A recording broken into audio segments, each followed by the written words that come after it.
Hello guys, આજનો નવો vlog લઈને આવી ગયા છીએ અને અમે આવગણું દીધું છે. જોઈ શકો છો કાલે રસોડ બનાવે છે. રાતે અડકાવી કૂતરું છું એટલે પગમ ખોટું લાગી ગયો છે.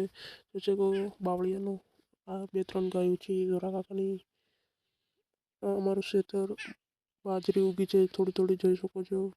ઘણી નથી ઉગી. આ સડી જતા અમે બોરડી ઉપર ઓછી ઘરના ભડિયો આવ્યો છે, બોરો ખાશે. આ સુમું સડી જતો બોરડી ઉપર અને આ બોરો લાયો ભાડો ઠુકાશ હશે હજી. અને આ જોનું ઘર હતું એ લબુડિયા હજી પણ પડ્યા છે, વેચાણા નથી. જોઈ શકો છો એક કટું ભરીને વેચા નથી. આ જોનું ટોકું પડી ગયું હતું વરસાદ. તો અમે હળ્યા હતા છેતરે ભારો લેવા, કેમ કે ઢોરોને સાર નાખવાનું. આ છે અમારી બાજરી, જોઈ શકો છો છેતરે પહોંચી જતા ફાઇનલી. જોઈ શકો અમારી જ બાજરી ફૂટકો કરી રહ્યા હતા, ઘરે હળ્યા હતા. હવે અમારા ઈંડા છે, જોઈ શકો છો. પહેલા વ્લોગ પસંદ આવ્યો तो लाइक शेयर कमेंट कर दीजिए। मिलते हैं नेक्स्ट व्लॉग के अंदर, जब तक बाय बाय।